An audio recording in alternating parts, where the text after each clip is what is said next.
there. I'm getting a headache.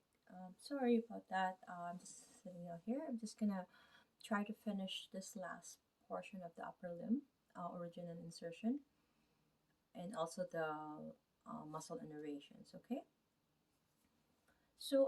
First off, I wanted to simplify that everything and from here, the extensor, the posterior side, they're all innervated by the radial nerve. Okay, and it's mostly uh, by 6 to 6 to C8. So C6, 7, and 8. Okay, so and except for the brachioradialis and then the unconius, which is only 6, 5, and 6, and then the unconius is 7 and 8. Okay, but they're innervated by radial nerve. Okay, so I'm going to start with brachioradialis. Although it's the what do you call this is the part I did include this in another video, but I'm going to include this because it's six superficial and six deep, but somehow other muscles was incorporated with the other videos. Okay, because I did a video for the pronator teres and the supinator combined, and then the abductor muscles, the snap box, right? And then this one will be the more so the posterior side, innervated by radial nerve. Okay, I'm gonna start though with brachioradialis. Okay, so brachioradialis, I've done explained this before, so I'm just gonna be quick. It flexes the elbow, it assists to pronate and supinate the forearm, so it's kind of reaches if you reaches out to something and it kind of flips your arm, it does that, right? So the origin is proximal 2/3 of the lateral supracondylar ridges of the humerus. Ridge, not ridges. Okay, there's only one. Sorry about that. And insertion will be the silent process of the radius. Okay, so keep in mind, radius is where atomically it's in the side where the thumb side. Okay, where that prominence there. Okay, and then it's innervated by radial C5 and C6. Okay, and I'm going to talk about now is the unconius. Okay, so this muscle here, it does extend the elbow. Okay, it's inserted on the lateral epicondyle of the humerus. Okay, it's where the common extensor um, tendon is located, where all the extensor muscles originated, and it inserts on the olecranon process and posterior proximal surface of ulna. Okay, so it's more so on this side here. Okay, and this side. Okay, and innervated by radial nerves 7 and 8. Okay, so now I'm going to be talking about the extensor carpi radialis longus and extensor carpi radialis brevis. Okay, so for the extensor carpi radialis longus, it does extend the wrist and it also abduct the wrist. So if you see the word radialis, meaning it's going towards where the thumb is, right? So if you see radialis is where the thumb is, the attachment usually is where the radial and it's going to the thumb, right? So that's going uh, radial deviation, okay? It has something to do with abduction, ABD. Whereas if it's attached to here, it has something to do with ADD, right? So keep that in mind. Okay, so abductorist and it also assists to flex the elbow. Okay, and the main action though is it extends the wrist, and the origin is distal 1/3 of the lateral supracondylar ridge of the humerus. Okay, and the insertion is the base of the second metacarpal.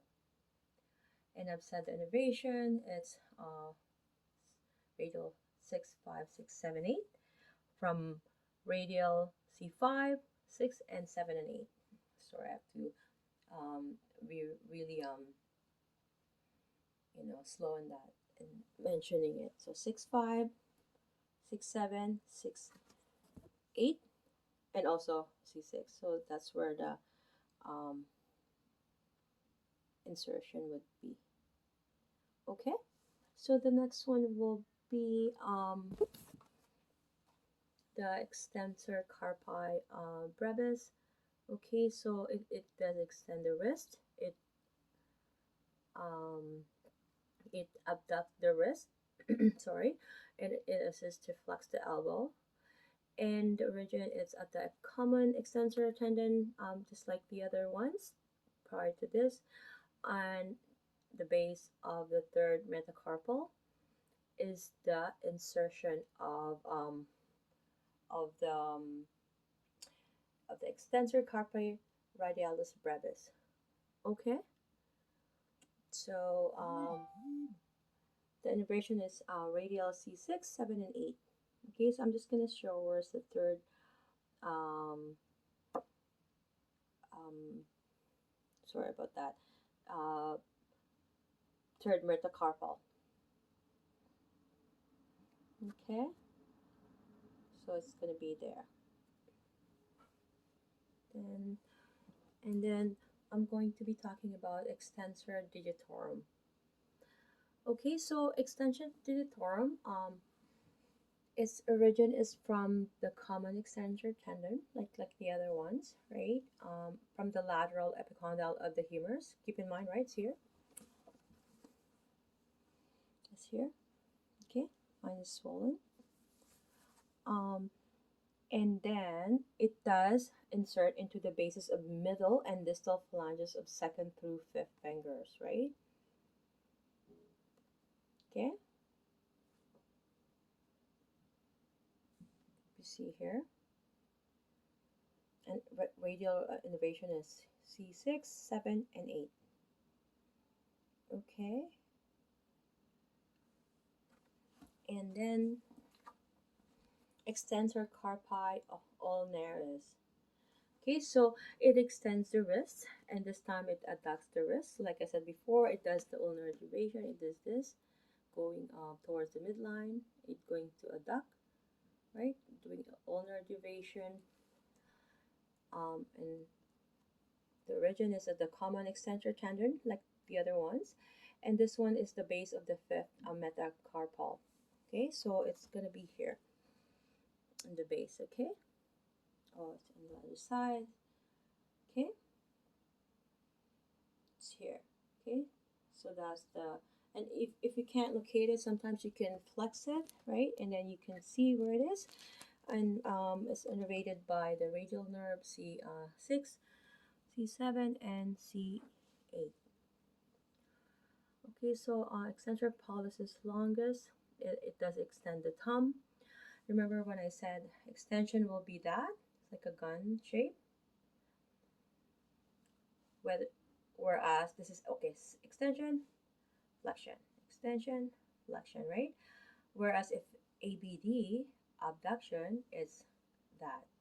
So if I'm, like this, okay, that's ABD. ADD, okay, so ADD, ABD, ADD, ABD. Okay, I hope I got that. Okay, simplify for you guys. Okay, extend the so it does extend the thumb at the interphalangeal joint. Okay, keep that in mind. And it also extends the thumb at the metacarpophalangeal and carpometacarpal joints. It adducts the wrist. Okay, so at the radiocarpal joint, right? So it does this. This into a radial is harder. I'm just gonna do. So I'm gonna do radial deviation. Okay, sorry.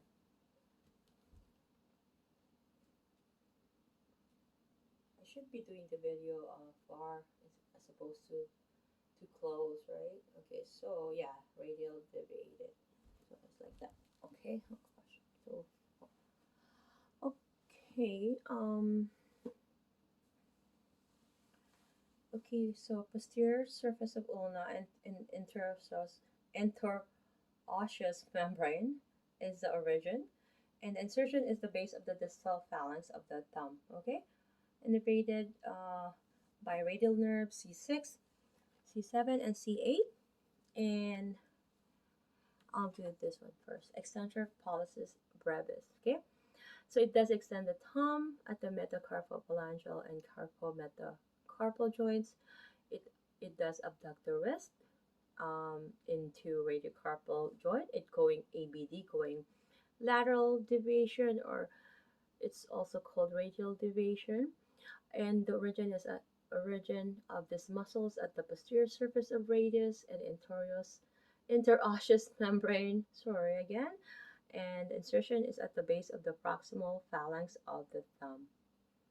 Okay, and it's innervated by C6, C7, and C8. Okay, so proximal, it will be innervated here.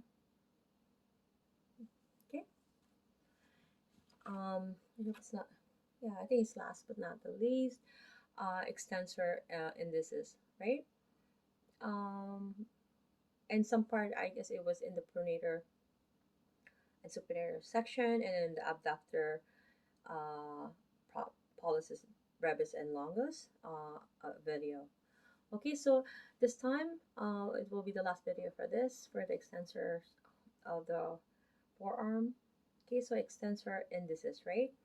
So it extends the second finger, it adducts the second finger, and may assist to extend the wrist at the radiocarpal joint.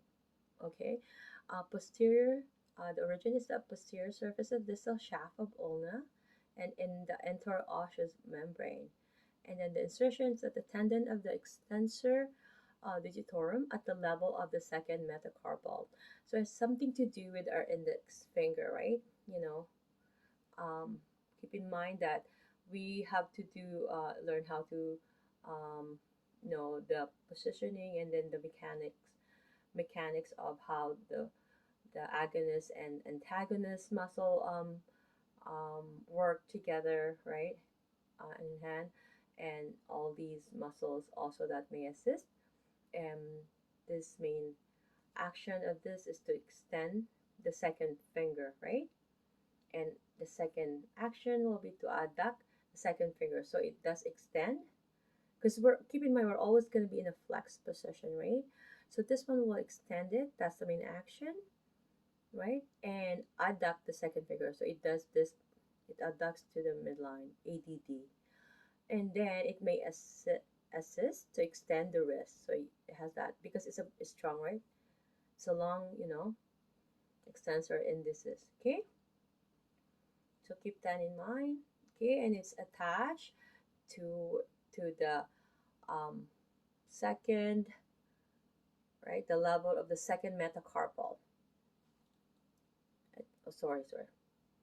And it's innervated by radial C6, C7, and C8.